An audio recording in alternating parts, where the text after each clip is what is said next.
governing committee be formed to conduct the affairs of the All People's Congress and its forthcoming National Delegates Conference. That order was made after the High Court Judge Adrian Fisher ordered the APC National Executive Committee, including the National Secretary General Usman Fode Yansane, to vacate office within 14 days and to provide handover notes to an interim committee. He directed that the interim transition governing committee shall comprise 21 officers, of which 9 members of the committee shall be appointed by the plaintiff, Peter CONTEH, one of which shall be chairman. The leader of the opposition in Parliament, Honorable Cherno Rabadan Majuba, shall nominate the following in consultation with APC members of Parliament: 2 from the North, 2 from the Northwest, 2 from Western area, and 2 from South. 1 young generation representative, 1 diaspora, 1 women's wing representative, and 1 legal representative of the party of not less than 20 years standing. The committee was instituted in May, precisely on the 13th of May.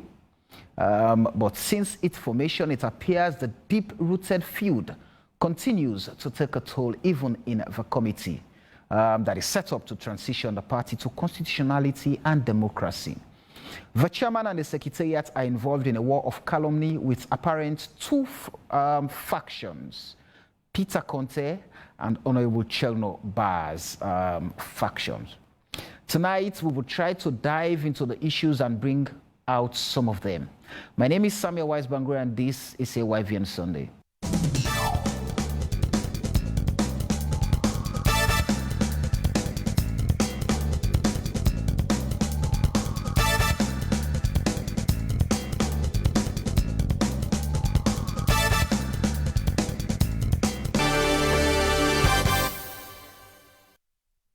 All right, welcome back to AYVN Sunday here on AYV Television and Radio. Tonight, I have a distinguished panel to help me unpack the topic for the next 2 hours. I have with me Honorable Abdul Karim Hamid Kamara, member of the ITGC. Of course, he's here with me. Good evening and welcome to the show. Honorable. Yes, good evening, Samuel Wise. Okay, I have Thomas Josephus Dixon, media, social and political commentator, to help me lend a voice on the issue. Thomas, good evening and welcome to AYVN Sunday. Good evening, thank you very much. All right, we're expecting 2 more panelists. Suleimani Bumne Kamara, who is the publicity committee head of APC, and Lawrence Williams, another commentator. But just to set the conversation in context, putting that in context, I would love to go back to when the chairman of the committee, Alfred Peter CONTEH, was hosted here in our breakfast show, Wake Up Sierra Leone, and he answered to some questions that were posed by 2 of our presenters here. So let's just take a look at that and come back. We have a court mandate, and in that committee of 21, there's only 1 designated position, and that's the chairman of the committee. So we decided as a committee we need somebody to do recording, because that's what prompted the whole thing to form a secretariat. The secretariat we formed is so we can have minutes and do all the secretarial job for the committee. I think it was misconstrued that he is a co-equal or co-pilot, or maybe a national secretary general in the interim of the party. You know, we are the interim transition governing committee, which is the ITGC, which I am the chairman of it. And according to the court order, all we have is chairman. There's no other actual positions. But we say for the smooth running, we should create other positions, like we call them standing committees. And in those standing committees, we expect things to go smoothly. But as it turns out, you know, it became apparent that things were not going smoothly. So one of them being the counter press release, you know, to basically say they too have power. So I just want to clear that. Okay. Your question, if things are going smoothly, we're working on it. It's tough because we have two sets of people in the APC. We have people that love the party. We have people that are loyal to the party. We have people that are loyal to people. And those are the people that are giving us tough time. What set are you? What set do you belong to? I am loyal to the party. I'm fighting to make the All People's Congress Party the All People's Congress Party.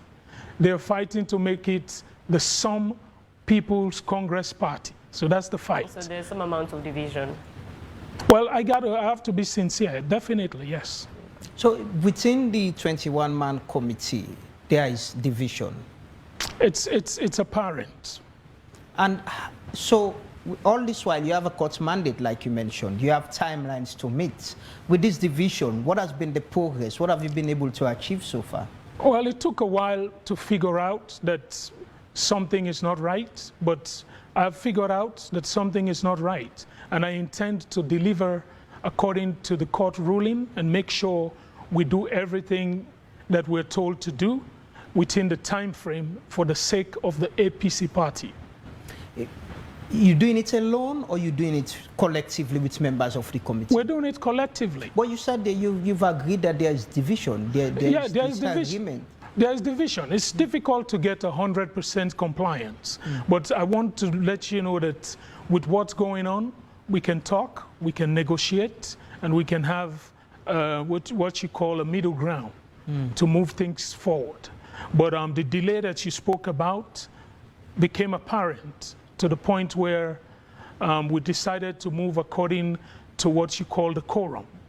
In all APC gatherings, even in the 1995 Constitution that's now outdated, and the current Constitution, we have what you call a one-third majority. A one-third of the membership forms the quorum. So in a committee of 21, if we have 7 people, including the chairman of the committee, it's a quorum. We can move on and make decision on behalf of the party. So to speed things up, we intend to do that. If the need arises to call a meeting, we'll call the meeting. And if it's 7 people, it's a quorum. But I want people to know the mechanism of the committee is 21 people.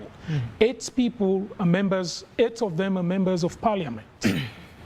And so during parliamentary debates and parliamentary sittings, we've been rescheduling meetings. So in fact, if you notice during the recent bill that they were debating, I was in parliament.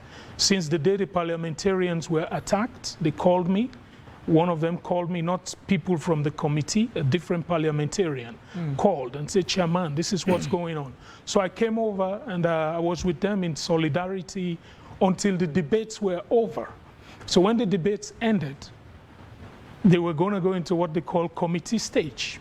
So when I was told they're going into committee stage, I said, all right, it's time for us to resume work. The party's work is not going to be left behind, you know? So we started the process to have a meeting. It was on Monday. The debate concluded on Monday, and on Tuesday we set up the first meeting.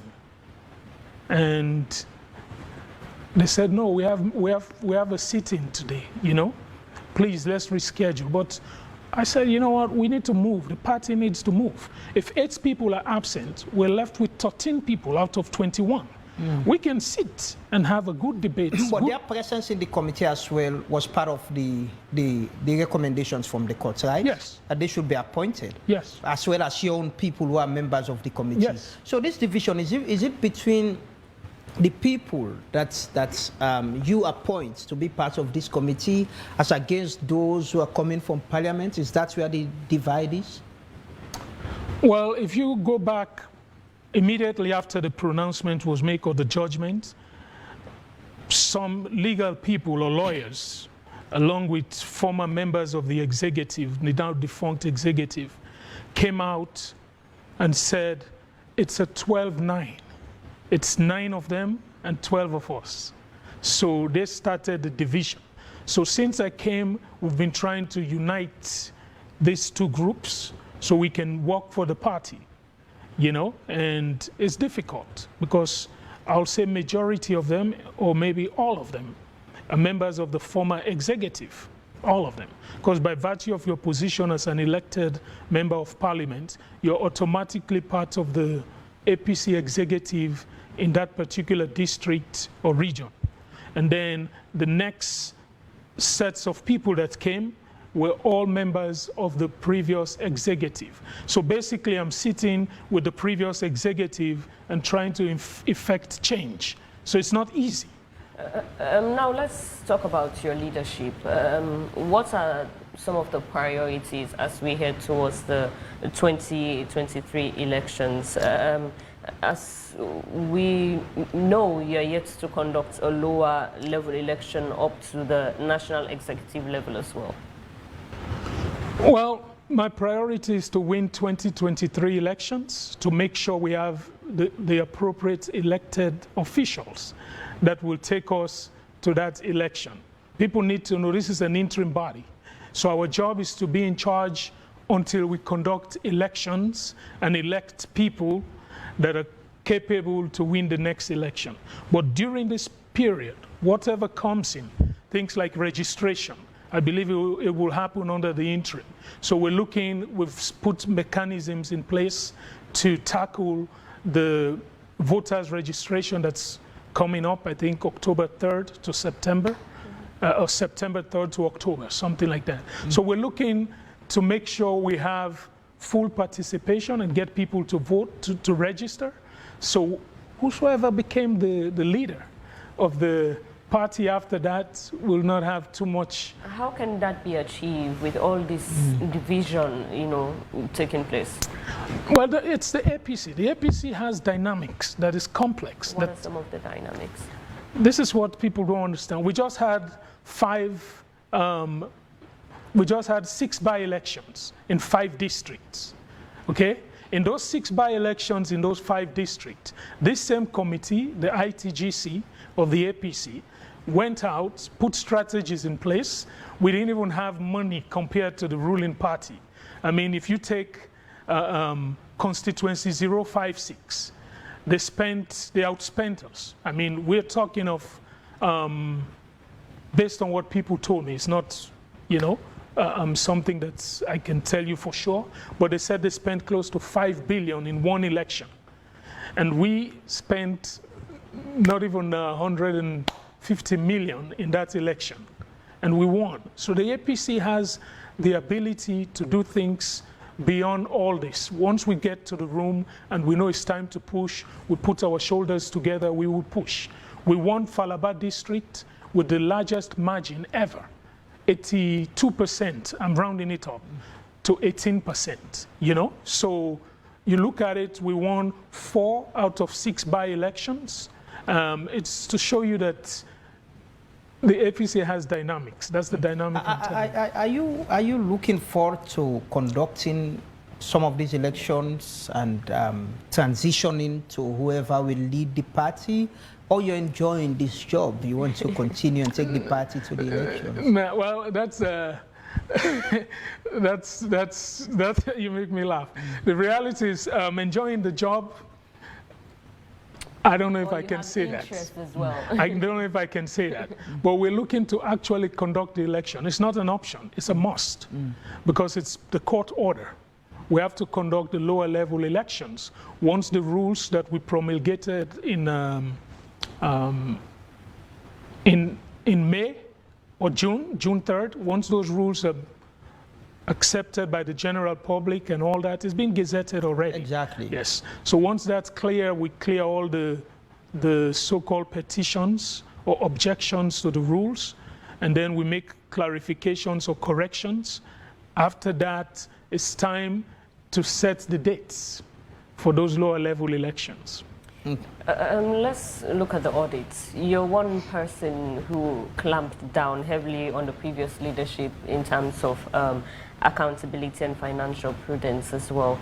With the directives of the courts, how is the audit coming along? Where are you to hire an audit firm to do forensic audits of the entire handling since 2017?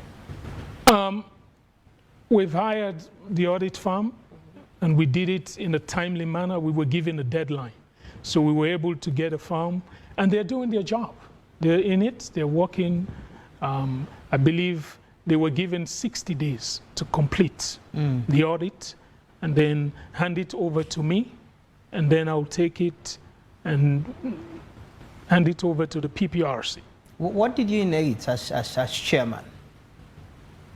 I inherited, as chairman of the ITGC, I inherited, I want you to know, a party that was struggling, I mean, structurally speaking, financially speaking. These are facts. And I can't go to the details for the sake of my patriotism, you know. But the reality... But this is a party that wants to lead the nation. The people need to know. You have supporters, you have members who don't know these things. You need to let them know. I understand. The party, it should be public information. No, yeah, the party want to lead the nation, and the party will. So why the do you party, want to add, let me why say do you this: want to add things? the APC will lead the nation come June 25th, 2023. Because on the 24th, they're going to announce. And on the 25th, Sierra Leoneans will wake up to a new administration led by the All People's Congress Party. That's a guarantee. Now, those little things that happened, I don't think we can blame the party for the mishaps of certain individuals.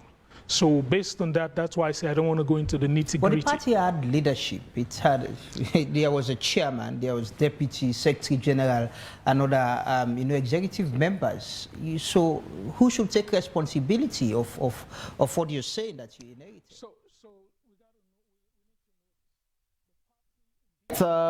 That was Alfred Peter Conte, the chair of the interim transition governing committee of the All People's Congress Party, as ordered by Justice Adrian Fisher, responding there to some questions with regards happenings in the committee at the moment. But just quickly, I've been joined by Lawrence Williams. Lawrence, good evening and welcome to Wake Up Sierra Leone. Yeah, good evening. I just said Wake Up Sierra Leone instead of AYV on Sunday. I'm used to Wake Up Sierra Leone, but let me start off with Honorable Kamara. Now, it is very clear from what the chairman of the committee is saying that there is still that deep-rooted feud within the APC. But before him, we had the head of the secretariat, Honorable Abdul Kabu, when two press releases came out, one signed by Peter Conte and the other signed by himself. And for him, it was just a misunderstanding, but they had settled the crisis. I mean, everybody was on the same page until Alfred Peter Conte came out last week and told us clearly there is division, and the committee is apparently formed by two sets of people.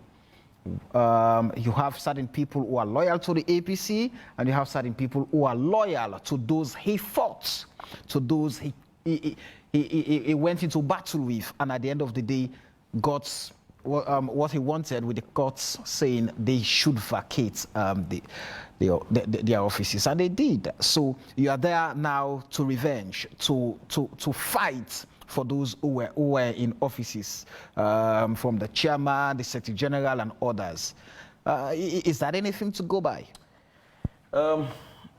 Samuel, thank you very much for hosting me. At a time like this, when sober-minded Sierra Leoneans are asking the question, what's APC's heading for? At a time like this, when political pundits are saying the fruits are ripe, it's just a matter of the APC taking one step. At a time like this, when the economy is broken, at a time like this, when people are being harassed and killed all over the country, at a time like this when we are supposed to critically look at the bills that are being brought to Parliament as a party. At a time like this when we have security bills, we have election bills, we have PPRC bills, of which we're supposed to come together as a party to critically analyze the situations before us. This is a time we're having distractions. For me, Distraction from the party, from Well, within the party. I beg to say it's not within even the 21-man committee. I'll take my time to explain to the people Go ahead, please. where we've started to where we are. And for the people to understand how far we've set our minds to achieve that which was given to us. But let me start by saying the members of parliament are not in the 21-man committee because we are members of parliament. According to the judge, he wanted the people who own their parties to be in parliament. But since the number is large, he said these members of parliament are being represented in parliament. These people are being represented in parliament by their members of parliament. Therefore, it behoves the members of parliament to ensure their party is in good democratic footing. Hence, he ruled we should have 8 MPs, Right. 2 from each region, and where we don't have 2 from each region, 1 each was selected. So it makes the number up to 8. The MPs are the only people who are in the committee representing the people who own their party. That's the first thing.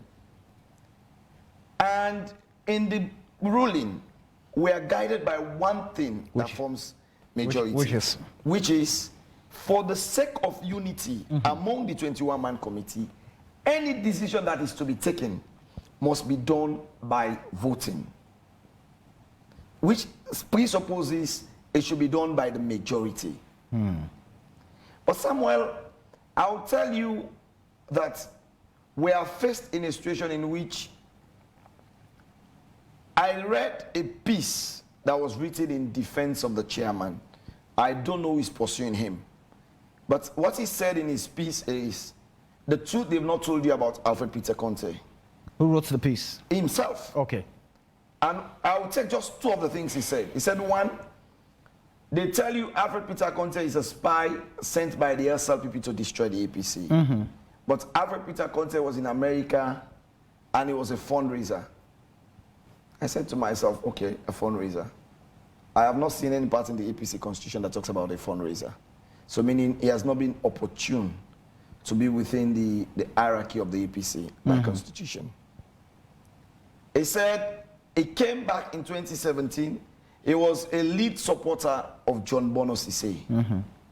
Meaning still that does not give him the opportunity to have understood how the APC operates. So he is left to be an empty container of which whatever is poured in is what comes out. I'll tell you why. For me, I see a situation of incompetency that is dragging us to where we are now. On whose part? On the chairman's part, I'll be very blunt to say this. He's incompetent. He's very incompetent. I remember our first 3 meetings. What we had was to basically teach him on everything. You have to teach him how agendas are being adopted. You have to teach him on how to even adopt minutes, how to move motions for meetings. But we could understand from his background that he never had the opportunity within the party to have ever been a member of the executive, with all due respect to him. So we took our time going through the process bit by bit. But it was a very friendly atmosphere. But where this whole thing started was, we reached a point in which people started sending in petition over the composition of the 21-man committee. Right. And these letters were addressed to him. One will say, if short letters are being addressed to you as the chairman, what we'll do, you present those letters for a committee decision as per the court ruling. But what he will do is, he will keep the letters without getting to us. So we keep on this, and there was a point, he would just come to meeting and he say, today, Samuel Rice, you be the secretary. We come to the other meeting, boom there, you be the secretary. Was that as a result of the absence of the secretary of the committee? No, at the initial stage. The secretary was always present? No, at this time, we never had a secretary. Oh, okay. And the other day, for the third meeting, he came in and said, okay, AKK, you be the secretary for this committee. And we stood up and we said, Mr. Chairman, sorry, sir. One of the things that took APC to court, and in the ruling of the judge, the APC never had records of meeting held at NAC. Right. And if you continue to just appoint secretaries by the way the meeting go, we'll have it very difficult to compile the minutes. So can we have, agreeably, have a situation in which we appoint one secretary? So we came together. We all agree, okay, it is more fitting. But at the end of that meeting, we were unable to have the secretary. So we came the other day.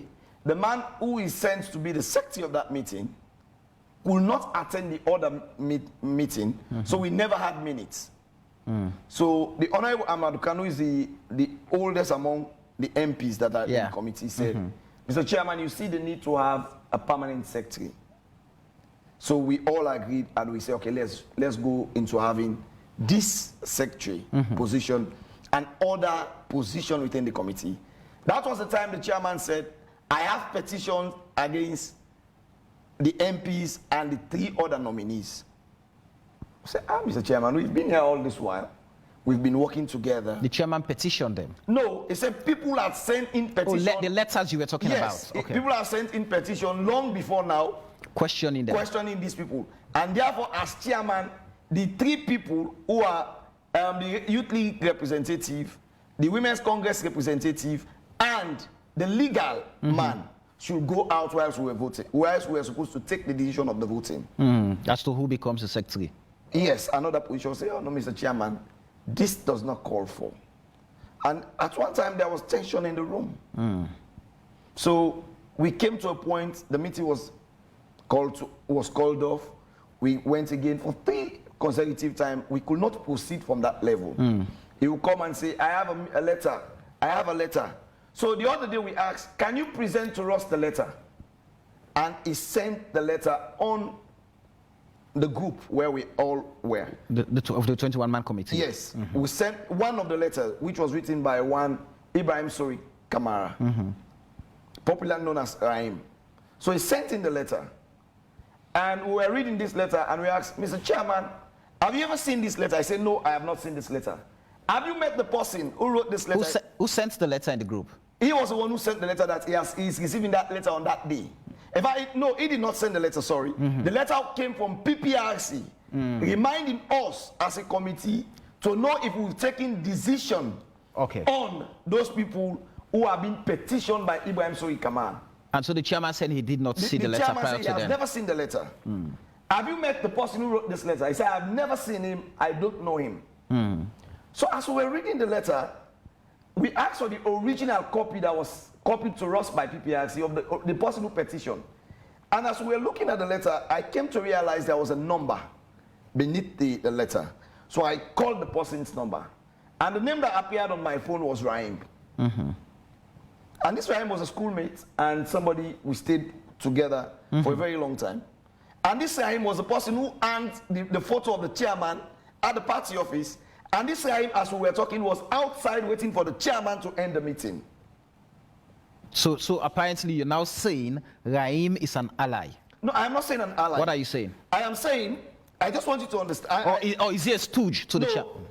The first thing that happened was the chairman has received that letter on the day the letter was written by Rahim. And Rahim, before the letter was written, was with the chairman ever since he came to this country, and they were working all over the country, including every other time the chairman comes for the meeting, he is always with Rahim. Are you insinuating the chairman machinated that letter protesting against, those nominees? I know it's your role to ask questions, but if I end this... for the purpose of clarity, you would have to understand. Well, first of all, it's a situation in which we saw the chairman stabbing the committee right in our faces. Because first of all, he denied not receiving a letter. Secondly, he denied not seeing the letter. Thirdly, he denied he has never known the person. Not until I triggered the number on my phone, I saw the face of the person, and I told them all in the meeting, including the chairman, that the person who wrote this letter, who gave it to you, is outside. Look at him sitting down there. That was when the guy left. And everybody said, yeah, if this man was here, he was the one who put your picture up. He was the one who was with you the day Sam Sumana came here. He was the one who came with you the other day. He was the one who So the came chairman orchestrated all of that move. That's what you're saying. That is where the situation of insincerity started with the chairman. So we left the room again that very fateful day. We came the other day. The Honorable Ayman said, he said, Mr. Chairman, this is what I will say to you. As MPs, we are not here to compete with you. We have 5 committees we've stated. What we are going to do, for the unity of this party going forward, we are going to nominate 2 people from your side to head committees. As opposed to what the chairman said in AYV, that we've always used our numbers to his disadvantage. If we've used the number he purported to be ours, which is 12, he will have not won a single position. But the finance chairman of the party, of the committee, is from his own side. The PRO of the committee is from his own side. And they were both nominated by us. That's the first thing. And we also said, let's have 2 people from our own side. The honorable member from CONTEH as organizing committee, and the honorable member from the legal team, again, is from our own side. Yes. You get it? So we were calm. The whole room was calm. We started moving again. Because you have the numbers. No, not because we have the numbers. Because for us as members of parliament, what is important is that in that committee is not to win. It's not to hold the party to ransom. It's to have a transition.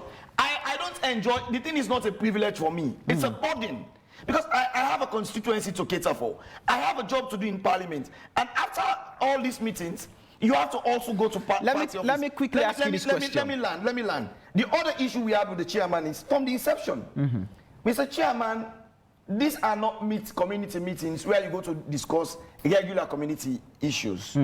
Please, if you're calling a meeting, knowing fully well that we are engaged, doing the same work the party has employed us to do, please let all our meetings be in the evening. So if there is a sitting in parliament, we can also come in the evening to party office and deliberate on serious party issues. So we'll spend our time doing both. And again, please stop giving us agendas when we come to meet. Wise. Sometimes we go to meetings. It's when you are all seated in the meeting that the chairman will tell you, I have sent the agenda on your phones. The other day I told him, Mr. Chairman, what we're doing here is not child's play. We are implementing a court order, meaning we should have the agenda, read the agenda in tandem with the court order, 1, in tandem with the Constitution of Sierra Leone, 2, and thirdly, in tandem with the APC Constitution. But if we come to meeting, and that's the time you give us agenda, if we commit a contempt of court, all of us will be held liable. So let me ask you. Embarrassing us. So let me ask you this question now. Before I just quickly bring in Dixon and Lawrence, let me quickly ask you this question. Before going to court, Alfred Peter CONTEH was very vocal, condemning the entire executive of the APC. Then he picked a fight with the then chairman and leader. And going back by conversations I have had with different political players and observers and pundits. In 2018, for example, it was the chairman who single-handedly awarded symbols to to people who contested for parliamentary seats.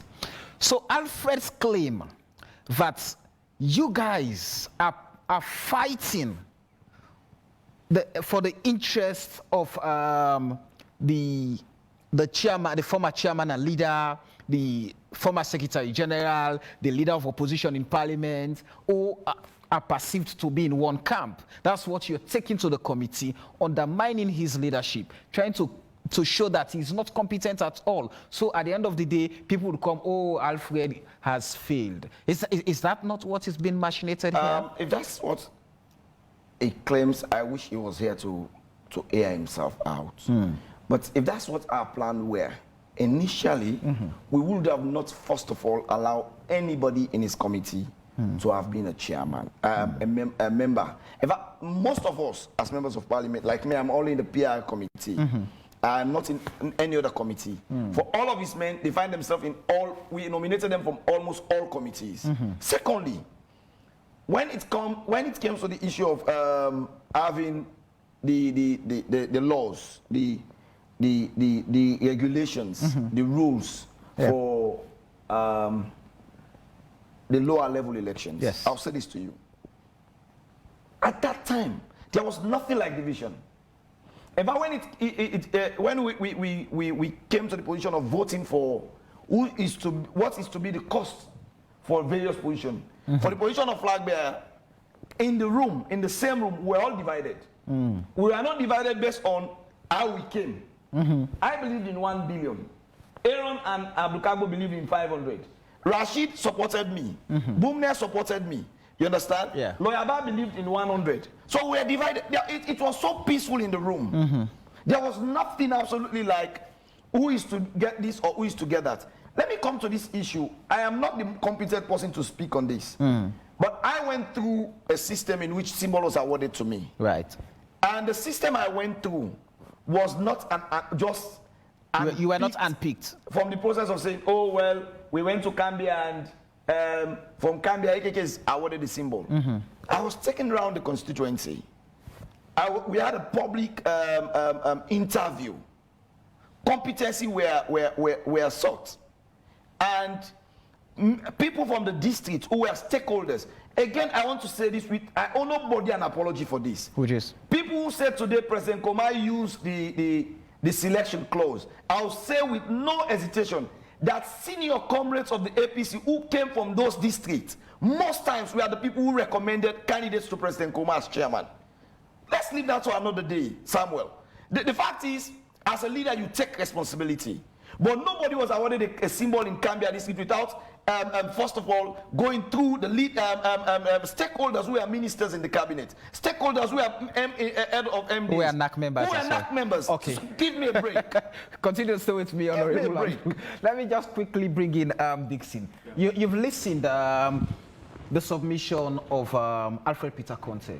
You've also listened to what Honorable Kamara has just mentioned.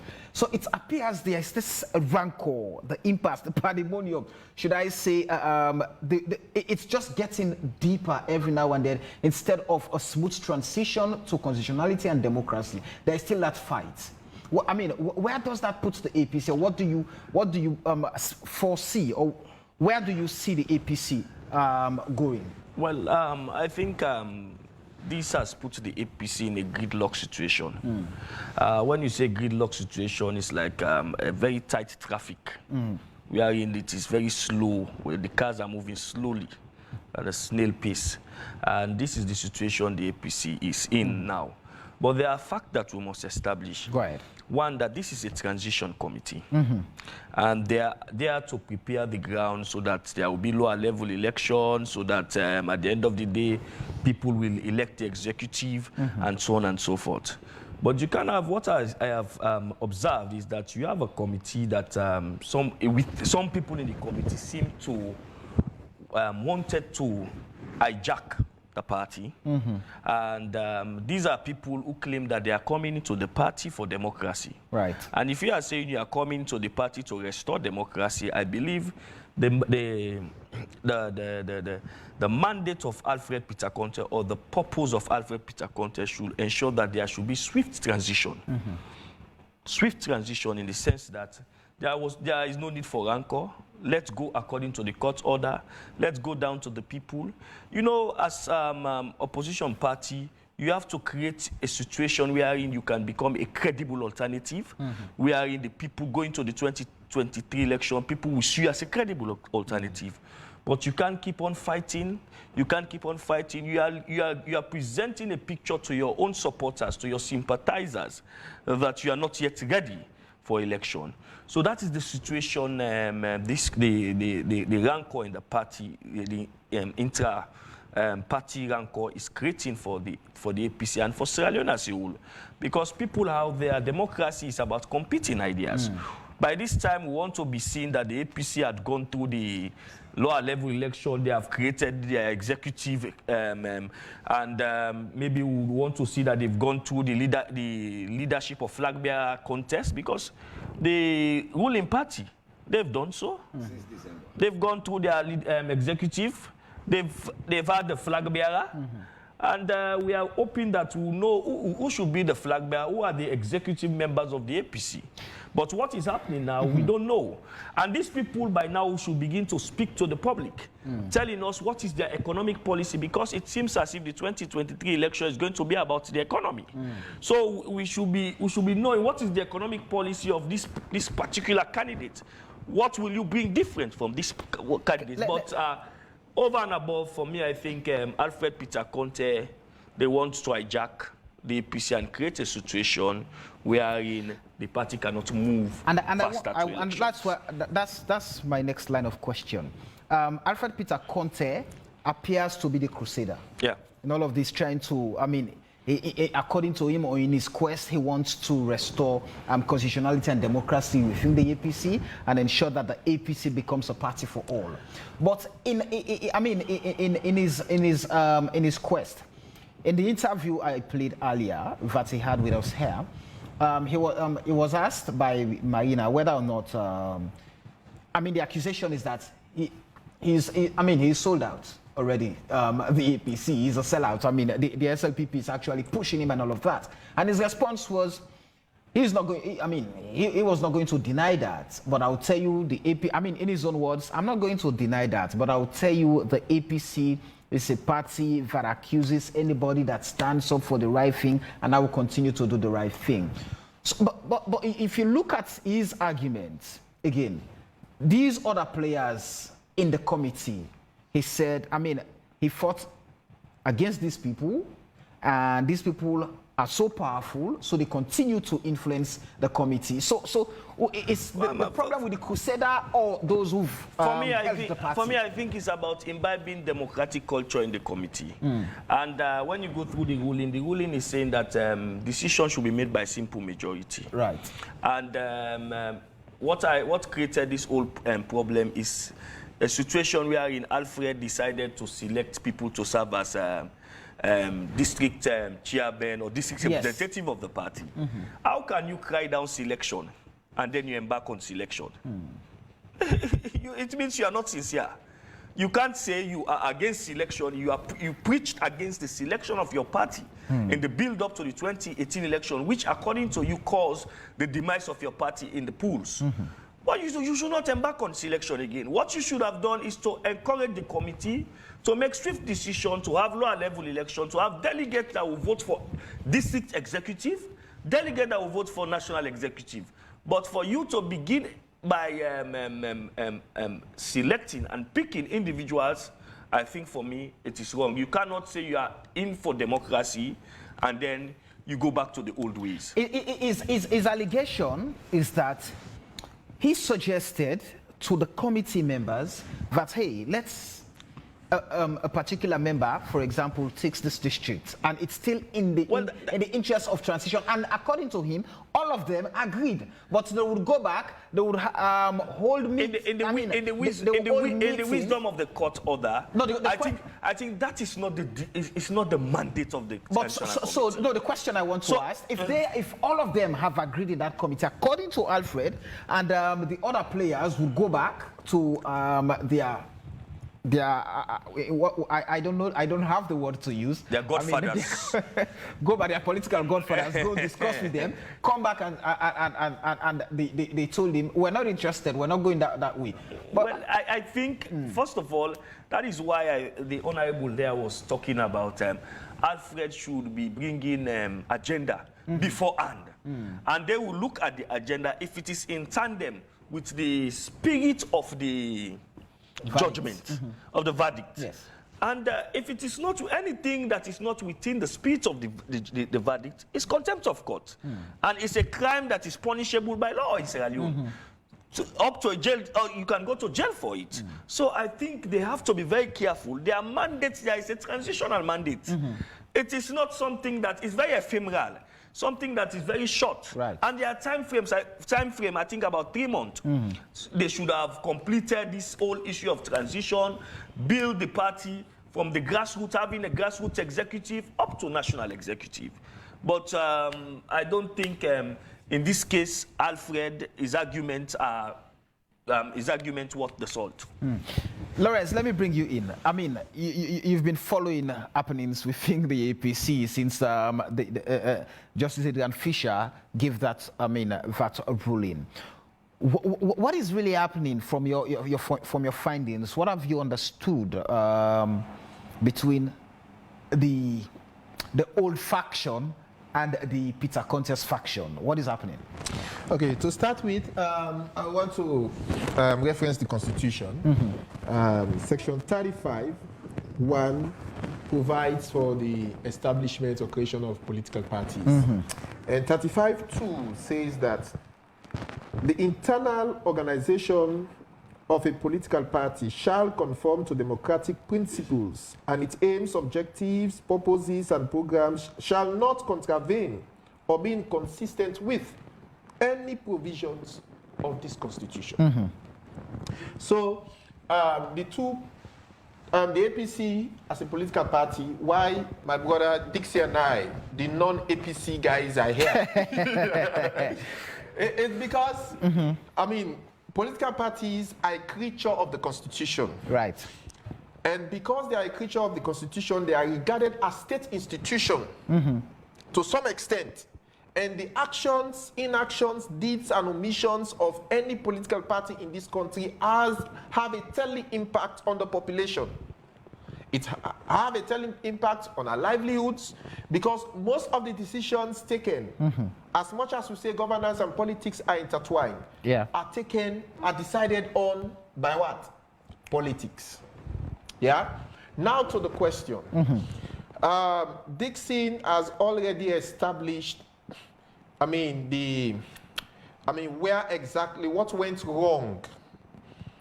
The reason why we're having this conversation is because the chairman put out a list of people who have been selected, to represent the party at regional and district levels, as against what the secretary to the committee also now put out a notice or a disclaimer that that decision taken by the chairman, Alfred Peter Conteh, was outrightly wrong in the face of the court judgment. And in fact, he referenced or quoted paragraphs of the ruling and that of their party's constitution. Going by the submission again of the Honorable seated here, and I have also listened while coming to the submission of Peter Conteh. What has come out clearly is that he does not understand politics. The governance of a political party is not akin to the running of a social club. APC as a political party. Must one be a technocrat to be a politician? Or to lead a political party? You should have an iota of understanding on how the process works. Now, he might have been a very good fighter in terms of bringing reforms to the party. For you to now head a committee, a transition committee, that should take the party to, election. Yeah, the national, the NAC, the highest level of elections. The party. They are supposed to create that pathway. And they are also charged with that responsibility to unify the party. A committee is only charged to preside over meetings. I'm coming. Correct? The decisions as to how the party, goes by, conducting the lower level elections onto the national, council? The NAC? The National Advisory Council. Yes. Onto the national conference. National Delegates Conference. Those decisions have to be taken by this committee, and this committee is now guided by the court ruling, by their party's constitution, and the national constitution. So any action that is in contravention with the court ruling in in itself is a contempt of court. Secondly, you cannot take any decision outside the party's constitution. You must be guided. That is why, in fact, when I read the ruling, the judge, Justice Fisher, took time to actually prepare that ruling. And for every decision, for every order he puts out in that ruling, is backed on the party's constitution and the national constitution. So if I could read the mind of the judge while preparing his ruling, was that everything I'm gonna do was to allow this party to be democratized. So it did not make a mistake. Now, the committee, but many submitted, advanced arguments around even the decision that, even the formation of the 21-man committee was based on selection. I mean, the judge could not possibly call for an election. You have to, examining the circumstances that presented itself before the court. If either party was aggrieved or felt dissatisfied with that judgment, they should have, appeal the judgment. But they accepted the ruling. In fact, the judge was so magnanimous. At some point, he gave them a leeway. Okay, you want to do X, Y, Z. He allowed them to. And some of, I read through the judgment.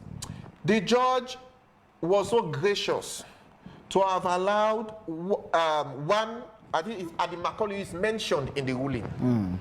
Is, attitude towards the bench during the court proceedings. The judge frowned at that greatly. And at some point, the judge was prevailed upon by some of the senior lawyers, the JFK and others, not to exercise his discretion to punish Adi Macaulay at the time. If you've read the ruling from page 1 to page number last, you will see all of those facts contained therein. What I'm saying is that we have barely about 10 or 9 months to elections. Yeah. The APC is yet to conduct its lower level elections, not to talk of the flag bearer elections. Yes, they have could that be deliberate? Could all of what is currently happening in the committee, for example, be deliberate? Is it been well machinated by I was going through a post by is it Cherno Bar, saying, I heard that post. For example, I read that post. If members of parliament or party who challenged a decision by the court to remove their own, accepted a decision by the very courts that takes the legitimacy of the party and gives it to somebody or... Now, I heard that post. Just before you come in, Dixie. You see, we've allowed our democracy. The court, first of all, the rule of law is part of the principles of democracy. Right. But we've allowed our democracy to be hijacked by the court. We've seen situations in Sierra Leone where the court will remove members of parliament and institute other members instead of taking them back to the people. And we've all seen what the EU report said about that situation. Similarly, we are in. If you say that the party, all the executive members, I'm not questioning the decision. I don't want to be mistaken as questioning the decision of Justice Fisher. Yes. But whereas someone says the executive has their term has elapsed. Yes. I think there is a need for a committee, an independent committee, to do the transition. Yeah. What is happening now with the APC is the committee now trying to hijack the rights of the people. The rights of the people is go back to the people at the lower level, elect your delegates or your executive at ward level, executive at constituency level, and then we'll begin to do women's congress election, youth election, and come to the National Delegate Conference and do the election, the election for executive, and then suddenly election for flag bearer. What I think is happening in the opposition parties in Africa, when they are in opposition, they are always in disarray. And that is because they have individuals, they have vested interest in various candidates for flag bearer. That is the situation I'm thinking that is happening in the party. I'll come to that. That is very critical. Because people are having vested interest in their... people are thinking that they are flag bearers. Dixie, let me hold you there. That's another part of our discussion. Let me hold you there. But let me allow you to learn, yes. Before you mention, let me just comment. Yes. The facts and circumstances relating to the removal of the MPs and the constitution of the APC executive, yes, though it's an ephemeral committee, are quite different. Those of us who believe that the decision, the most appropriate thing that should have been done in the court case of the members of parliament, I mean, regarding the election, was to go back and have the people decide who should represent them. We strongly believe, for one, I believe that should have been done because the Public Elections Act provides adequately for that. But again, there is always room for appeal. So I wonder why political parties don't appeal against decisions they feel they appeal. I know they said the appeal is lying there. Yes. So let them trigger a process, challenge whosoever is sitting on their appeal case from being heard. In fact, in some of the appeals, the Chief Justice is yet to empanel even assign a case. Because I know someone that we have seen a situation in that case where in the court is hijacking democracy. Let us cue the conversation. Yeah. Let me take you back to the APC. Let me take you back. Are you afraid of the judiciary?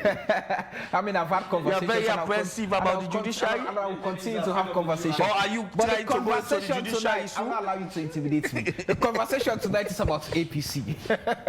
I mean, going back to what Cheno is saying.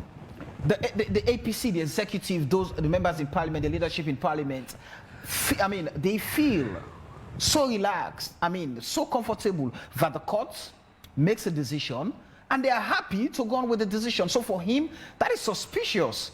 Wait a minute, these are the same people who challenged the court when a decision that they deemed unconstitutional, unlawful was made, but now this is also, in his view, unconstitutional, but they are going with it, they are happy with it. Samuel, I've just told you that the facts and circumstances of the two matters are quite different.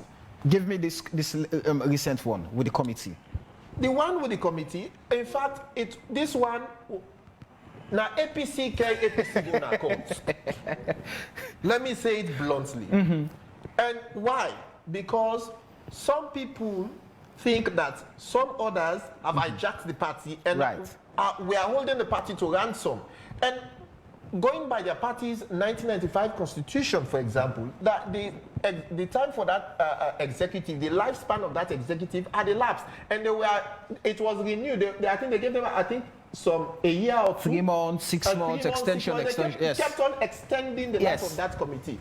So, I mean, but the court has already done its job. For me, I think the judgment is fair on the part of the APC. And now, to the committee. Yes. Honorable seated here, being a member of the committee, is now shifting or casting aspersions on the chairman of that committee. On the leadership of the committee. The leadership. But mind you, there is what we call collective responsibility.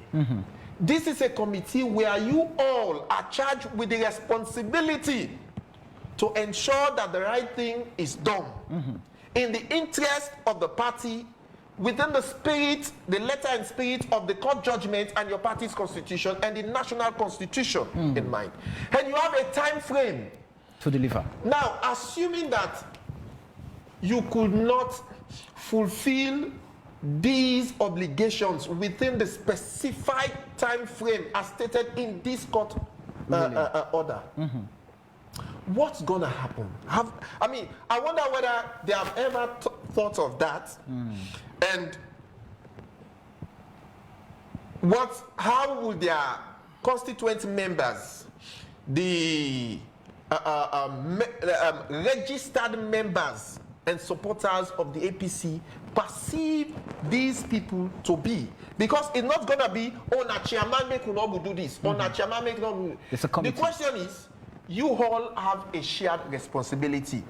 If the chairman is not working in line with these documents, you have an obligation to hold the chairman to account. But the chairman only presides. The chairman presides. Could actually, of course, you know the chairman has a quota of people he appointed. The chairman presides, but you had the chairman in the interview. Yes. That is the chairman, and he will make decision. I think your question about whether or not our collective responsibility is good, and that is the reason I think Honorable Kamaraya and Abdul Kaloko, they are questioning some of the things that the chairman is doing that is against the spirit of the ruling, so as not to get them. Is it against the spirit of the ruling, or is it against the interests of the APC? Let me ask you this question. That is to say, I mean, Alfred Peter Conte has been accused that, I mean, he is in bed, he's romancing with the SLPP. So all what he's doing is pushing the agenda of the SLPP to kill the APC. But here is another twist, that already, hey, wait, these guys in parliament, including the leadership, it appears they are cronies, they are political stooges of the current president, who happens to be the leader of the ruling SLPP. So who is fooling who here? Okay, what I will do, I'll first of all answer the question, the concern you raised, and the concern Alfred has trumpeted all over this country, that he consulted with members of parliament. And what I will do after this program immediately, I will let the country see the agenda he put up. He put up that agenda for 3 consecutive times, in which he was asking members of the committee to have a district executive. If it was accepted on the first day, as he alleged, there was no need for it to come up on the second day. If it was accepted by MPs and the committee, I hate to say MPs, if it was accepted by the committee, it will have been approved and we will have gone by it on the second and the third day. But what has happened is the issue we have presented, and you know, the judge was wise, and he said, what we'll do is we'll give you a lawyer of 20 years standing. And the lawyer said, as a party, what is important to us now is to go by the dictate of the court order. And this is the lawyer in your camp, correct? I don't know when you say camp. You know, earlier on you mentioned Bumne is from Alfred and the legal is from us. So who are the us? I think I said the legal. Go ahead. Are the committee. Go ahead. Samuel, we hate to have a situation in dividing the APC deliberately at this time. Simply because at a time like this, when our party in this kind of situation, what happens to us is we came and the legal told the committee, they say appointing district chairman is not part of the court ruling. It's not important to us as a party now. We never had a district running in Tonkolili, but we held an election and we won. So he advised the committee that was not necessary. Let's go according to what the court decision says. And for 3 times, meetings were held in which we were present, and we asked the chairman to get that item off the agenda.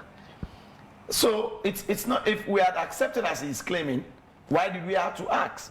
He's forcing a situation in which we had to pull out recordings of when some of the sittings were going on, because he's deliberately doing an attempt to blackmail us as members of parliament in that committee. But what is more important, as you stated, is again, the purpose, the situation we find ourselves again has to do with sincerity. In what sense? When we find ourselves in this position of trust, we must be sincere to ourselves. I remember we had a meeting in which we invited everybody to the party office.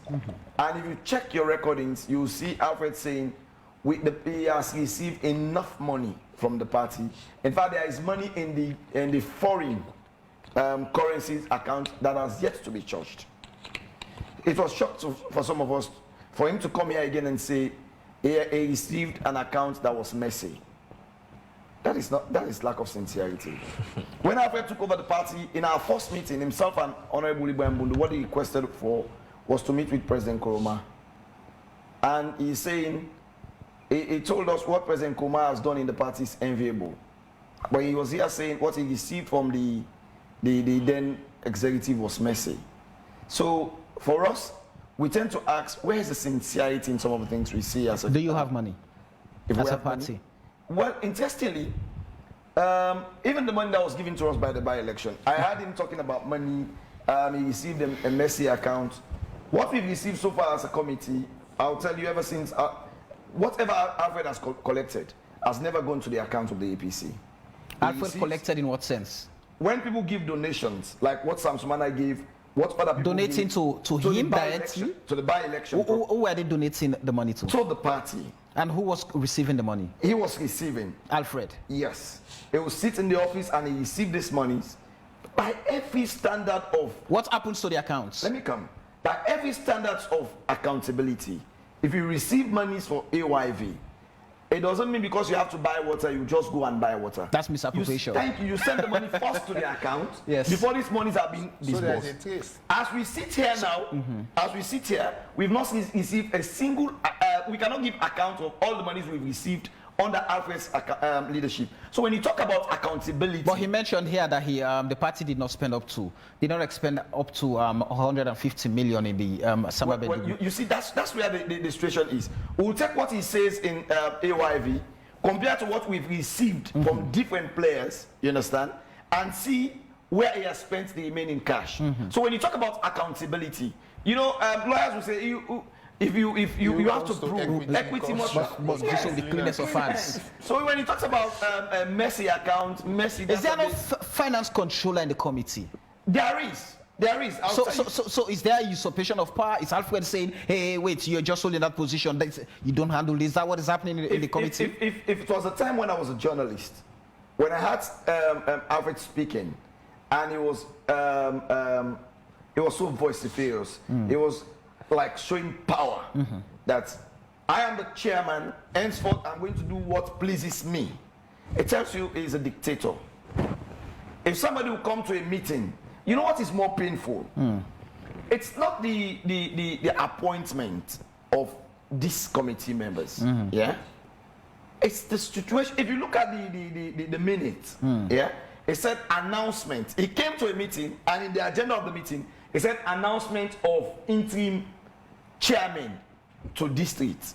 Who appointed them?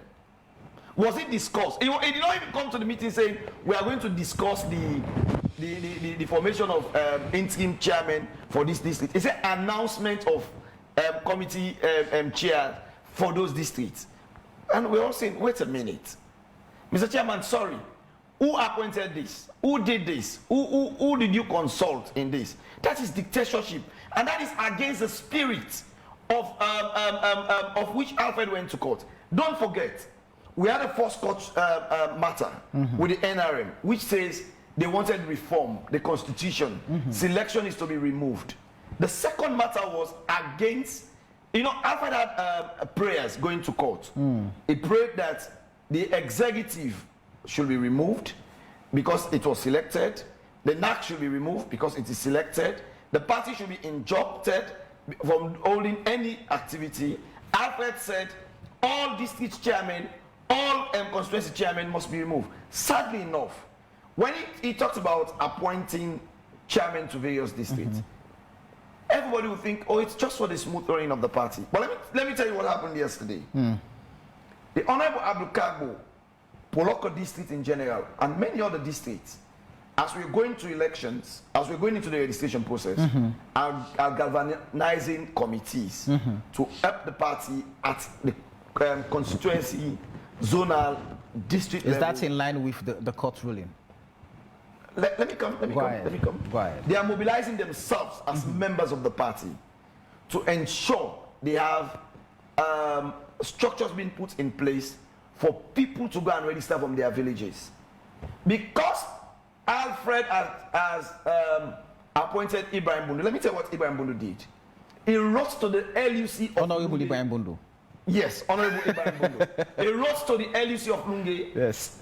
asking him to stop the meeting that was meant to progress the work of the APC by just young men. What was his reason? Well, he's a new chairman of Poloko District. Who appointed him, nobody knows. So what we are saying is basic. Whatever should have been our role, or whatever is to be our role as a 21-man committee must be seen progressing the ideology and the party towards 2023 elections. But if you are claiming to be the chairman and you're writing the LUC to stop a meeting that seeks to address challenges that are going to come up in the registration, you start to see the diabolical plans of these people. Again, Samuel, I also talk about sincerity. You went to court against selection. How dare you go to nominate?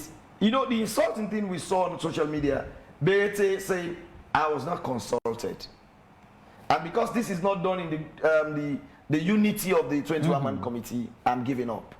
You appointed Khalifa Koroma. He said, oh, this is an insult that I am being appointed without the agreement of the 21-man committee. I listened to the video of Abdullah Berete.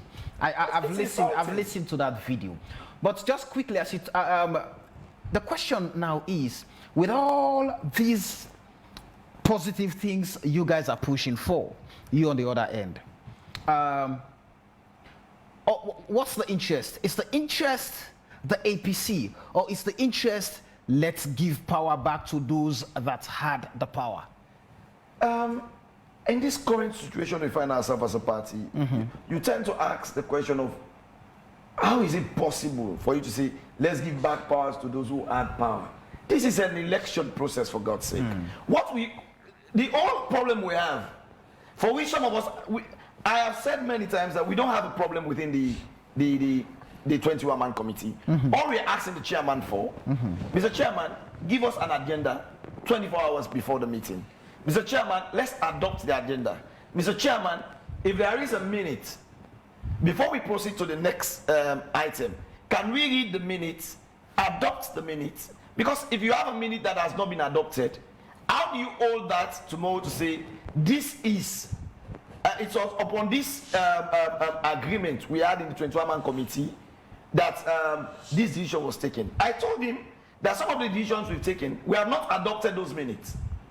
And if you dare present them to PPRC to say, this is what we are, they're not tenable. Some of us are going to court. Okay, you know what? Let me just quickly again. Let me keep reminding our audience, those of you following us on TV, listening on radio, and of course following us on social media.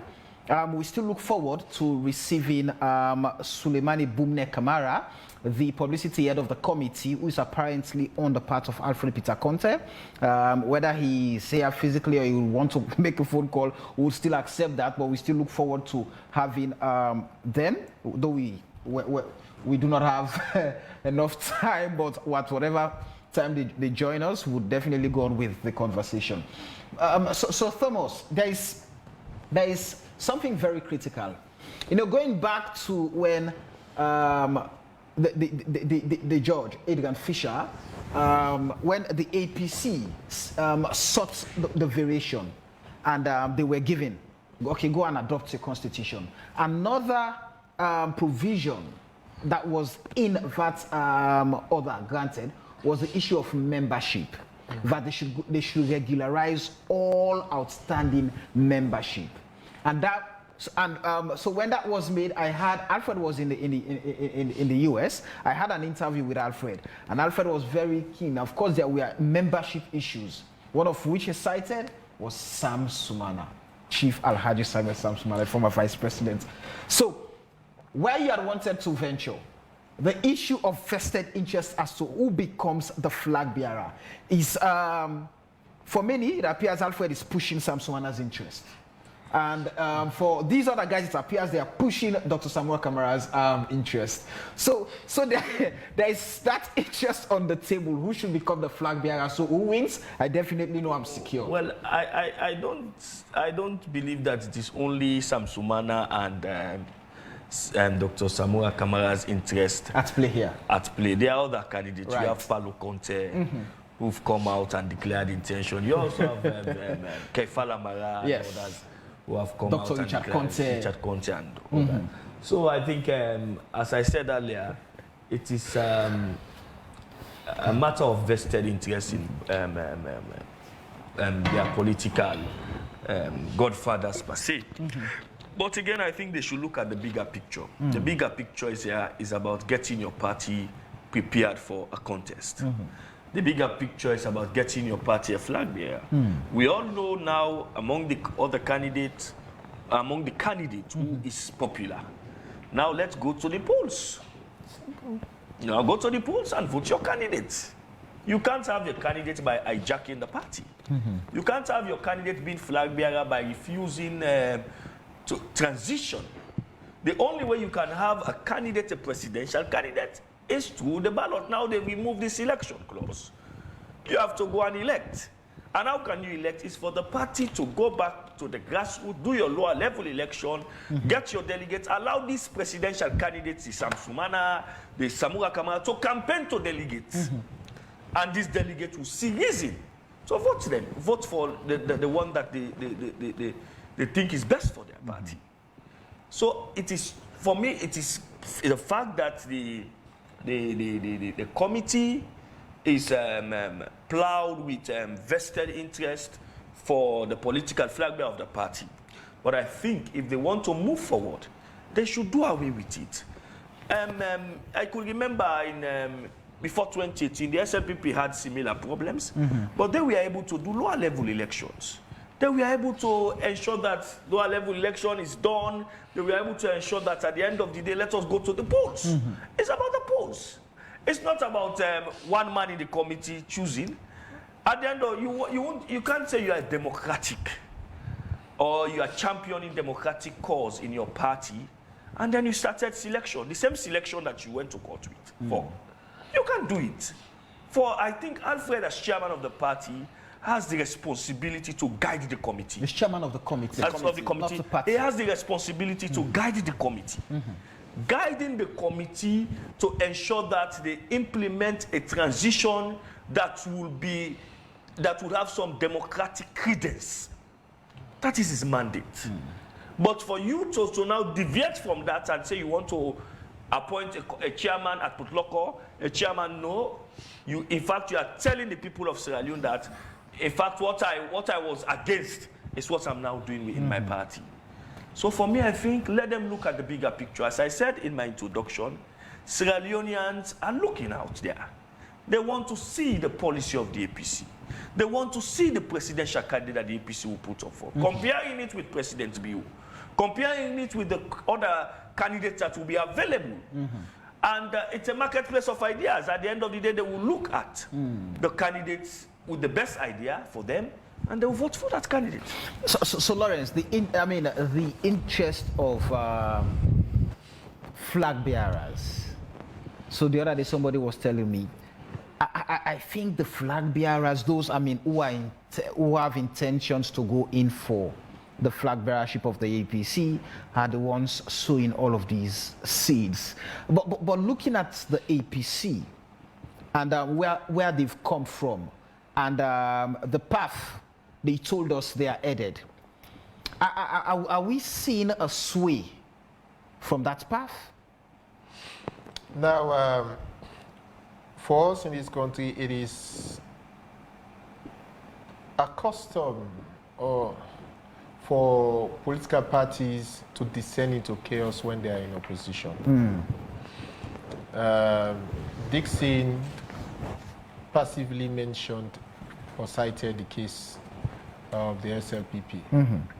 Could remember at some point some SLPP executive accused the APC of masterminding the crisis in the party happening in the SLPP, of planting their moles or what have you. Yes. But when they saw the need, the first came together and signed a peace overture They marched from their party's headquarters to Cotton Tree, you could recall. Yeah. And that one failed. They also had several behind-the-scenes consultations. But the bottom line is, it all went smoothly or ended smoothly for the SLPP, and now they are in governance. When I started, I referenced the Constitution. The APC, as a political party, sadly enough, has not been able, or has failed, largely failed, to present themselves as a credible alternative to the present regime. They have equally failed as a party. I'm not referring to their members of parliament, because they have a sacred duty in parliament. Right. As a party, they have equally failed to hold this government accountable as a political party. They have failed to highlight the responsibility of the government to the people. So all of these are what political parties should be doing while in opposition. Here we are, A few months. 9 to 10 months to elections. The party is yet to frame or create that pathway for a smooth transition to a legitimate executive. Dixon talks about flag bearer interest. Yeah. Probably somebody wants to play the ref and be a player at the same time. And it will not happen. You cannot conduct an election, participate in the election you are conducting, and you want to declare yourself the winner. I mean, I'm speaking in rhetorics, or rather For those of us who do not understand, can you please be Make clear? it clear. Dixon and others quite understood. I don't. So are you telling us, let me just, Mr. Moderator, are you telling us that Alfred Peter Conte wants to be a player and at the same time a ref? I have not said so. Are you insinuating? If you understand, that's it. So basically, I mean, the APC has not done much. They have few timelines. Honorable Very Bola is few. talking about. So if the APC cannot script its future to the 2023 elections, where does that leave That is what I'm Sierra thinking Leone? about. Well, I mean, assuming that. I mean, Sierra Leone, I'm talking about where does that leave Sierra It Leone? means they are presenting themselves as not being a credible alternative. They are creating a situation wherein those who hoped on the party to come to power, they would be despair, they would be pessimistic, there will be no hope for them. And at the end of the day, you are even creating a way in which if you even contest the election, you won't be able to do more. So for me, I think what is important in all of this discussion, you can still have your fight as the SLPP. They had their fight, but they go about their lower level election, they go about electing their executive. You can still have your fight for leadership, but ensure that what should be done is done. Mind you, during the SLPP Do we still fight, just quickly? Yes, I will ask you as you come in. Let me just ask this one of the question. things challenged at the time was the conduct or the outcome of the lower level Election, elections. yes. Because, you know, when you get to the National Delegate Conference, it's about you having the required number of delegates At the lower level. that will now represent your interest at the National Delegate As you compare the troubles the SLPP went through, and that of which the APC is going through right now. The SLPP in 2017, for example, I was in Kenema. I covered the convention. Yes, I And know that. there were troubles, but they had a powerful political figure that went to the scene made a statement and got things under control. Do we see that influence right now in the absence of former President Nkrumah in the APC? Well, there's a leadership vacuum. Right. And that is what this committee is supposed to address, as stated here, to conduct all of the lower level elections onto the National Delegate Conference. And once they have the executive and what have you, then their term of office will, Right. Naturally, comes to an end, come to an end. So they must be seen to be doing the right thing. Okay. It's not just about, the infighting. This committee is now charged with the responsibility to provide the leadership. They are now feeling that leadership vacuum. Would you provide that? Leadership Would this vacuum committee provide that leadership when, for example, you do not believe in the competence of the chairman? Samuel, I'll tell you where we are. Go ahead. And what has sparked this whole thing. It's a situation of fear. On whose part? On the part of the chairman and his so-called godfathers. Fear in what sense? I'll tell you.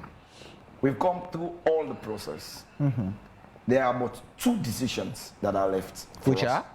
1, appointing the 24 members. That should take the party to the That should take the party to court. to conventions. Yes, Let me tell you what the chairman told us that created the problem. We came to the meeting, and by the way, I want to say, in the committee, when Alfred says some People's Congress and All People's Congress, yes, I am a member of parliament representing the All People's Congress. Not the not SPC. some. Not some. Let me come. The legal person is a member of the APC by practice and by membership. The youth league representative is a member of parliament by membership and by belonging. All 12. You all carry APC party card. Yes. And the other 9 I represent. The court is very clear. He said they are representing Alfred Peter CONTEH. And they're not representing the APC. Well, I don't know what actually the judge meant by that. No, there is a portion in the ruling where the judge emphasized that it is natural, for the person who wins the case to have the lion's share. We're saying the same thing. Go ahead. I am saying the 9 are representing Alfred Peter CONTEH in the committee. But they are members of APC. I have not seen their membership card. including that of Alfred's? I have not seen their membership card. The IG that used to be my colleague mate is no more. I don't want to be arrested. So I am saying, in as much as we had this division, where we are now is a situation in which we went to the meeting. Imagine the most democratic member of the APC who took us to court as a party, us as a party, came to the meeting and said, well, it has been agreed by 7 men out of the 21 that forming the 24 people that are going to conduct the election. Because you were not present in the meeting called by the chairman. I'll come to that. I just want to give you where we did not adopt the meeting, the agenda. We did not read the minutes of that meeting that preceded of the previous meeting. Yes. And he wanted to go, and he came say, okay, number 1 is prayer, number 2, number 3, number 4, number 5, number 6 suspended, unilaterally without consulting us. And he said we are going to number 7, the creation of the interim election committee. And we were just like sitting down, saying, Mr. Chairman, sorry, sir. Can we adopt the agenda first for the meeting? After that, can we read the minutes? So we are not here. Not that we went to the meeting and said, because you took the decision, we will not agree to the decision. Can you read the minutes of the last meeting? So we'll know where you guys are coming from. No, sit down. It's not, okay, let me continue as I was saying. We've agreed that out of the 24, everybody in this committee is going to nominate 1. That's including himself as chairman 1. And there is going to be 3 more. I, the chairman is going to nominate the other 3. We said, Mr. Chairman, sorry, sir. Let's even agree that you said this in your meeting. Let's even agree this is what you agreed in the previous meeting. But first of all, can we adopt the agenda? Secondly, can we read the minutes? If the minutes are not here, can we call up this meeting until the minutes are ready and we adopt the minutes? He said, no, as far as I am concerned, it's a decision we don't have to go back to. This is what we've decided, and I call this meeting, so all of you will nominate one person. We say, sorry, sir, according to the ruling of the judge, he said, for the sake of unity, we should vote on all decisions. You've taken that decision. Now you say we are here to appoint the people. This is not what the court talks about creating this committee. He said we should elect the people into the committee. So his fear is, he's afraid that we have the numbers, which we've never used against him. But you do have. Which we do have, yes. By the way he thinks we are. You know, in leadership. No, I want to yes, say go this. ahead. I mean, you're right. In leadership, yes. If I was in his position, believe you me, dialogue would have been the way through all these situations. And that's why I said it's kind of lack of competency or not having the required experience in handling political decisions like this. Alfred has not been here. Alfred hasn't gotten the grassroots experience or dynamics, a whole of the dynamics of the APC. And so that 24-man committee that will take the party into the elections at the end of the day, we have the national delegate. It's where literally the politics is. Okay. So who's going to vote who and who's going to, and that is where you would use the power. That is what Alfred is afraid of. I will not go further. Go ahead. To say much on how or what he thinks. But I will tell you his fear is we're going to use our numbers to get a 24-man committee. What he has not used effectively is compromise, negotiation, and discussions. Don't forget, he has appointed. What is your concept of compromise, negotiation, and dialogue? Are they things that are synonymous to bullying? No, they are okay. not. Go ahead. In this content, you have the leader of the opposition who was appointed 12 by the court ruling, 8 MPs and the others. Yes. We are going into elections. If there's going to be this way, you are afraid. The first thing simple majority.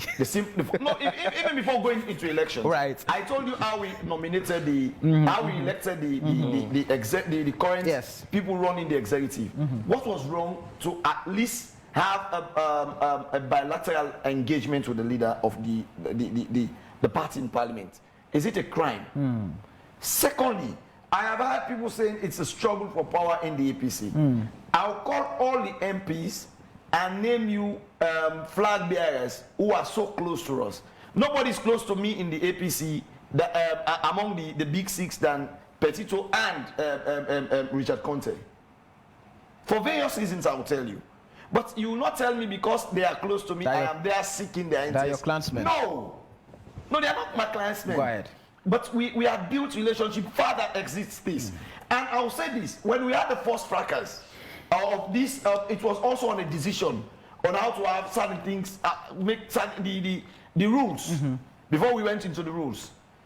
These big six came to us. We've seen these two press release and counter press release. Yes. We want to know what is happening. And with all due respect to them, they handled the issue, they spoke to us in the room, and everything was quiet. In fact, in their submission, the Honorable Kemosise said, unquote, that if you have some of these issues, instead of taking them to the media or engaging in write-up, please call us. We will avail ourselves. So they will continue to rule the party? No, we will avail ourselves to advise. Okay. Because what they saw was, there was a situation of, I have said this and I'll say it again, it is not just lack of competency, there is fear of politics of numbers. That you've instilled in him? No, which he has created for himself. Okay. I told you we went through the rules. Is it true that you believe, the SLPP is currently taking care of Alfred? Choose not to answer. No, I will tell you what I know. I know very good members of parliament who are leaders of the SLPP. I know ministers in the SLPP who don't have personal bodyguards. Personal bodyguards? Personal bodyguards. BGs. In fact, presidential BGs.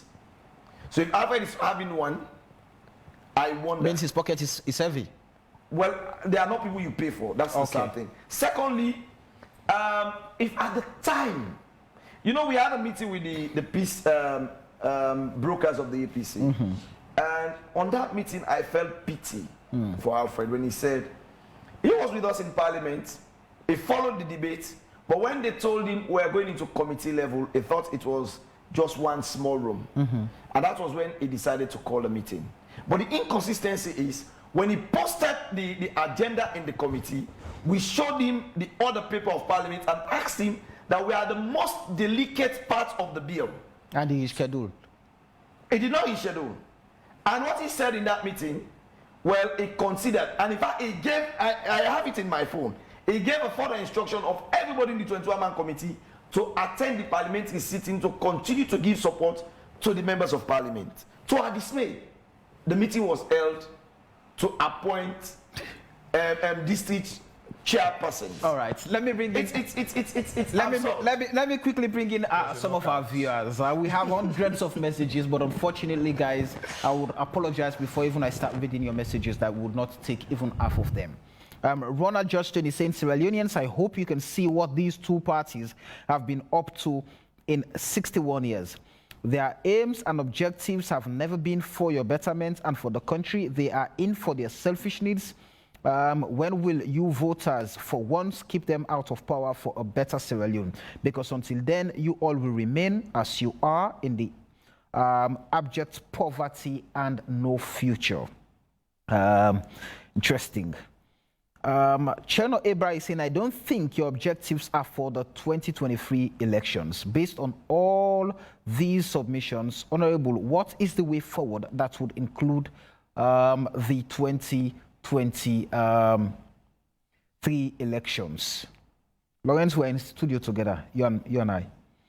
Amara Alpha is saying, honestly, there will be no APC candidates that will contest the hard-working president. Okay, that's not what we're discussing right now. Peter Conteh's puppets didn't honor the okay, I don't know why you'd want to refer to him.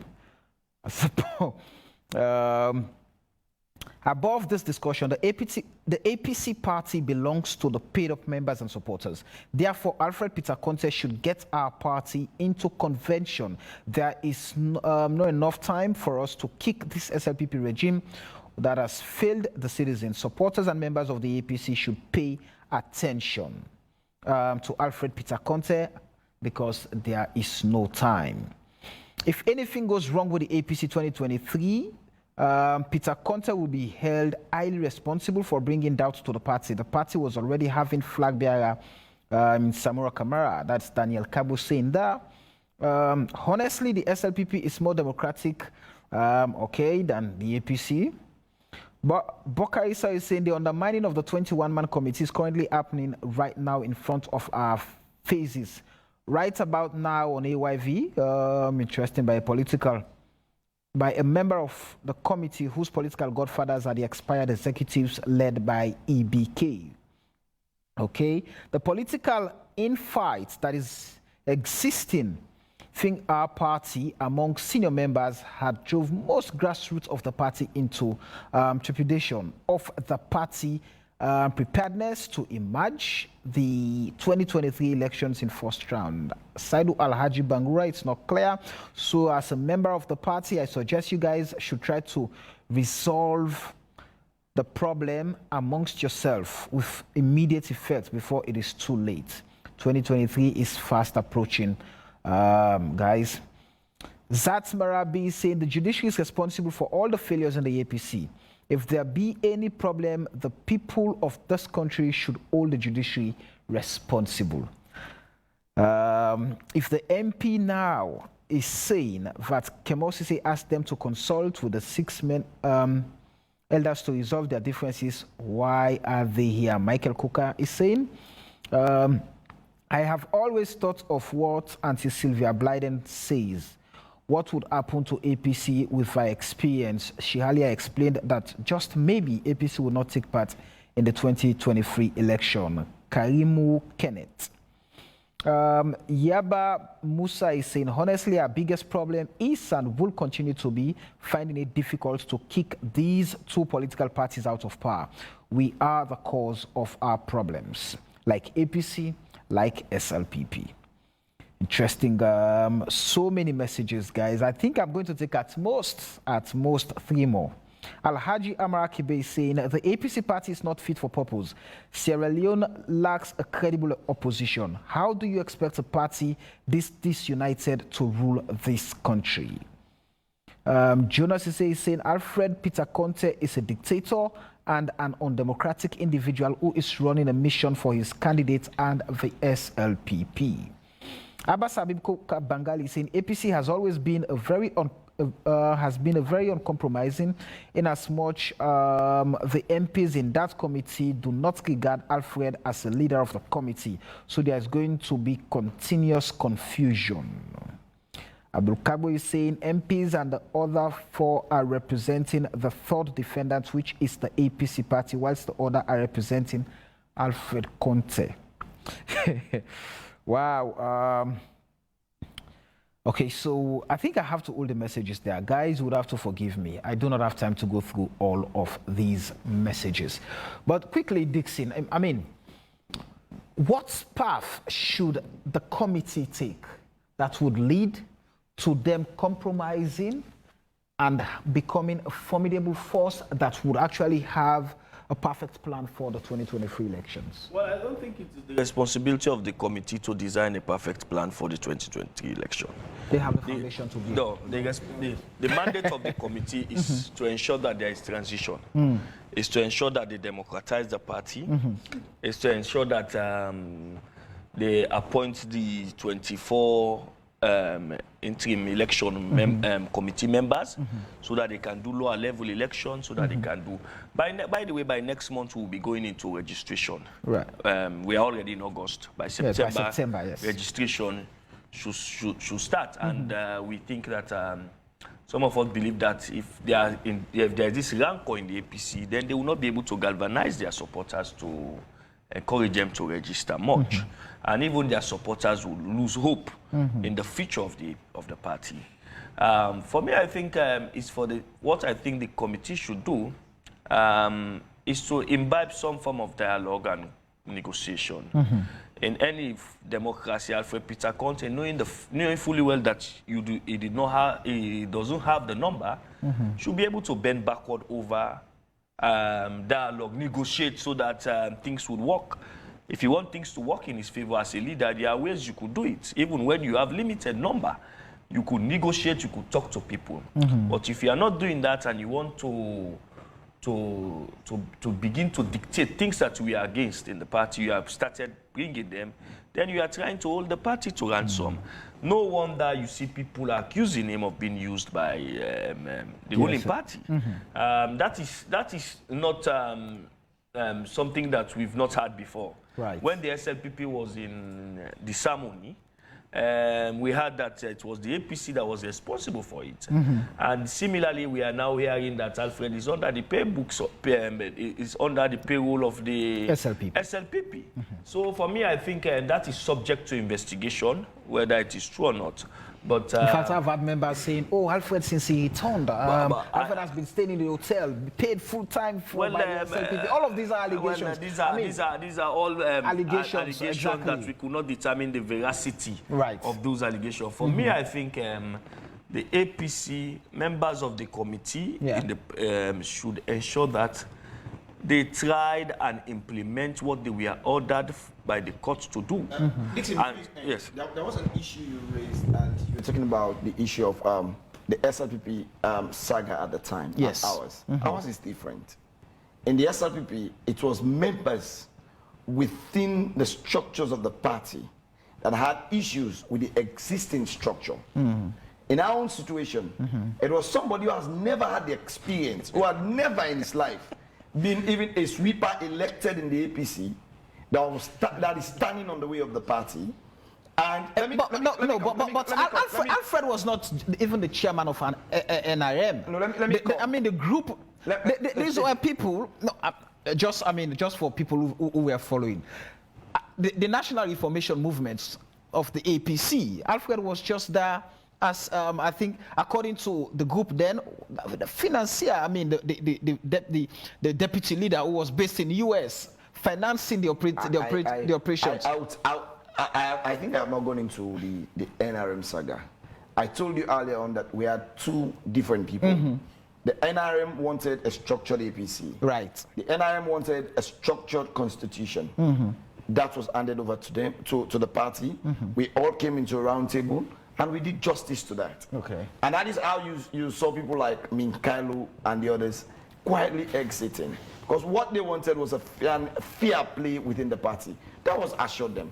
Then came Alfred, say, okay, if fairness is to work, the current executive that is in post should vacate the office. That was granted to him. We came in as an interim, just for one mission, transition the party to all the lower level elections. And if, imagine we have to transition the party, we have to build the structures, and we started creating ourselves as a structure rather than going to create the structure. Why do I need to build a dirty block? I go build a dirty block because I go build cement block. What we want at a time like this was, I'll shock you again. As we are sitting here, the last meeting we held with Alfred, he said he has received over 40 petitions. Over 40 petitions. Against the rules. What we expected. The rules that you've gazetted. That PPRC have not even called us for the rules, to deliberate on the rules. As chairman, you've received this quantum of petition. He said it here at AYV. Instead of us as a committee to start discussing the so-called petition, the chairman is dragging us to form interim bodies. What we saw clearly is a kind of state capture. You were given the chairmanship of, you were given a court ruling to appoint 9. Out of the 9, 1 was to be the chairman.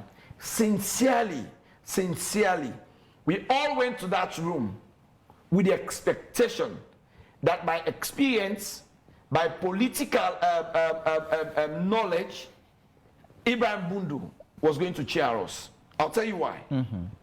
Because he was not just representing Alfred here.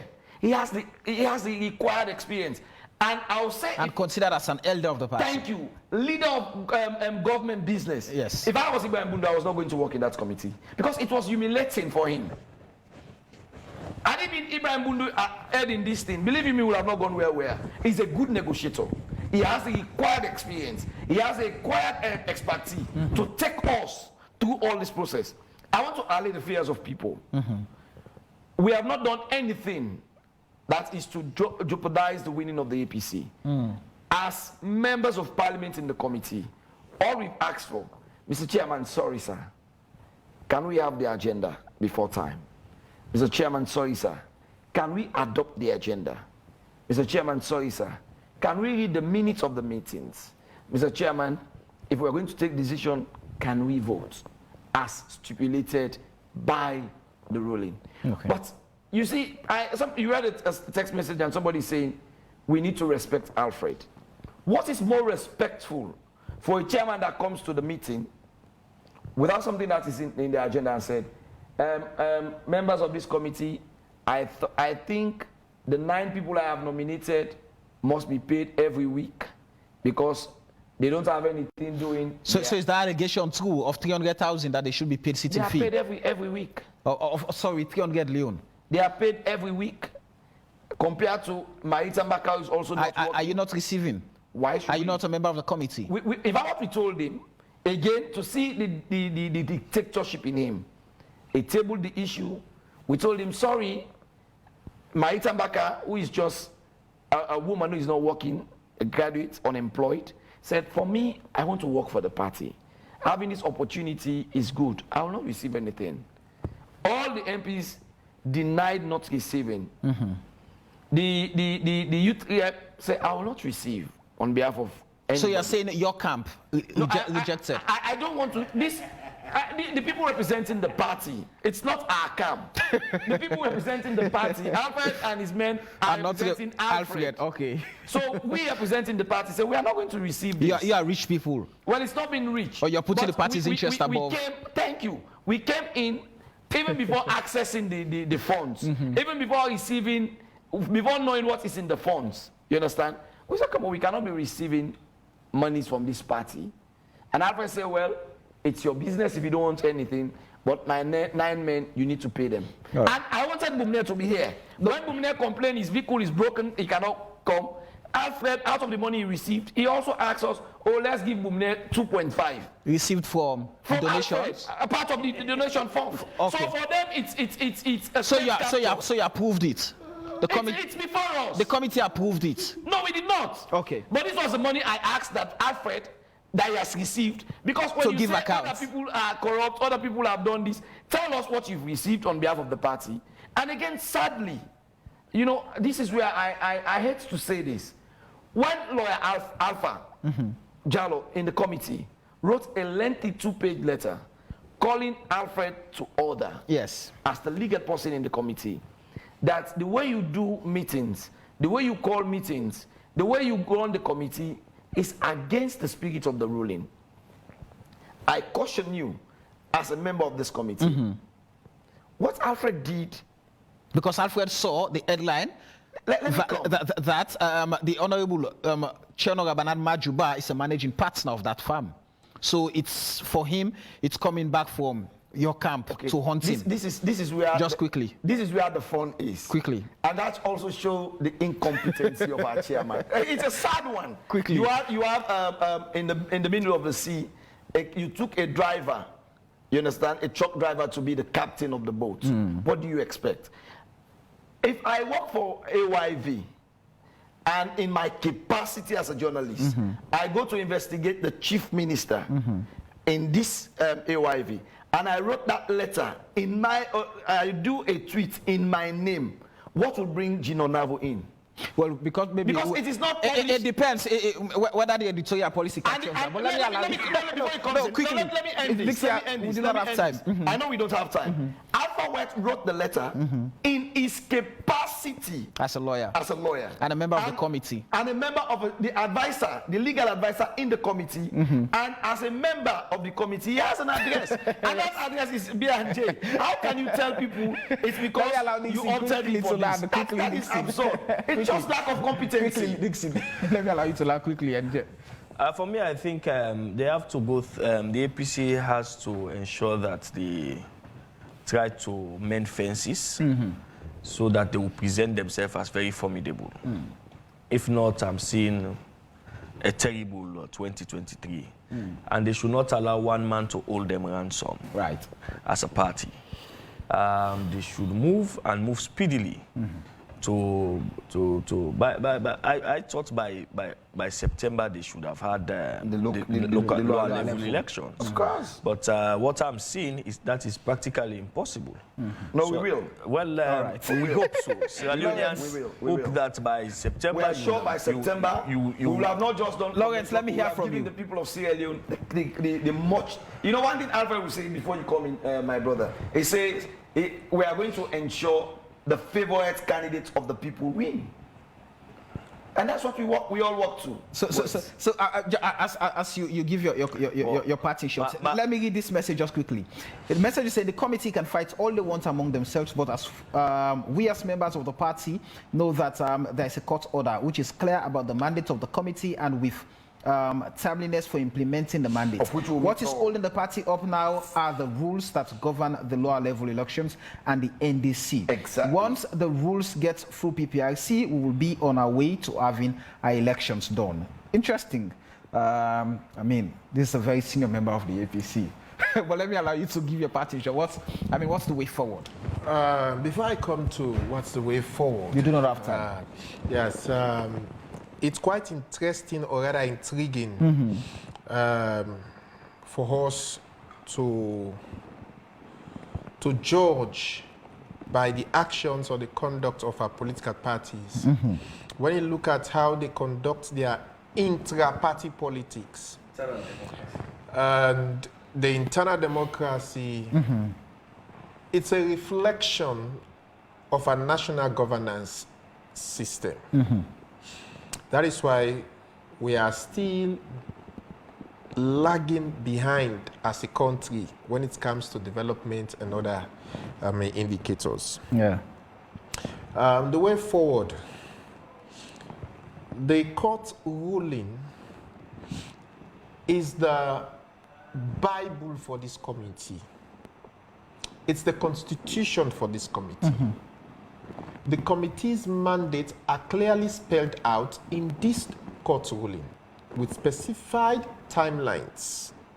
So it is for the committee to implement the court's ruling, nothing more, nothing less. And failure to do so in line with the spirit and letter of the court order will invite some other proceedings, litigations in the court of law. So if they want to avoid that as a party, they should go by what the court has said. Period. Okay.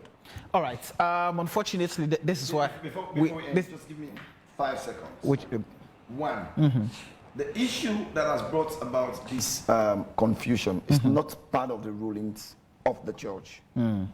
Secondly, we are on course on all of the issues that the judge ruled on that we should implement as a committee. We want to assure the people of Sierra Leone that as far as we are concerned, the people of APC, as far as we are concerned as their members of parliament, by the ruling of the judge, we are going to deliver on our mandates, and we just call and we continue to appeal to the chairman. One, to implement just the basic things we've called for.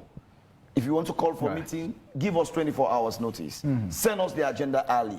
Let's adopt the agenda. Let's adopt the minutes, and we proceed as the court asks us under 10.6, where there is a decision to be taken, let's vote. Okay. And in all our voting, I also want to assure the people of this. Since we started as a committee, we have never voted 12 against 9. We have always voted in all our deliberations. We've always voted in unanimity. Okay. If there are 18 people present, 18 people will vote. If there are 20 people present, 20 people will vote for all decisions. Okay. So let me allay the fear of the chairman to call us again. Let's go and do justice to the people of APC. Could that have been a bit that you vote, until you get to the real issue where those, who have the power now to elect the flag bearer, then you say, oh. What was more important was, if we wanted a debate, we would have also appointed. I am more competent than any other person in that committee to be the PRO, but we gave it on to Boom, who has no experience. Thank you very much, Honorable Abdul Karim Ahmed Kamara, a member of the ITGC of the APC. Many thanks to Lawrence Williams and Thomas Josephus Dixon. Thank you very much. I've enjoyed the privilege of your time, gentlemen, this evening, and I'm sure our lovely audience too did. But unfortunately, I want to apologize for the absence of Suleimani Bumne Kamara, the publicity head of the committee, for not showing up. And he said he's suffering from food poisoning and he's calling. So that's where we are. But this is all we have time for in tonight's program. Many thanks to our lovely guests and of course to you who followed us. But in case you miss a part of this, ensure that you follow the repeat on Thursday at 10 p.m. On AYV channel 33, or you wait till next week for fresh topic here on AYV television. My name is Samuel Weisbango. The show has been AYV on Sunday. Until then, take care of yourself, and up next is our AYV Primetime News. Ta-ta.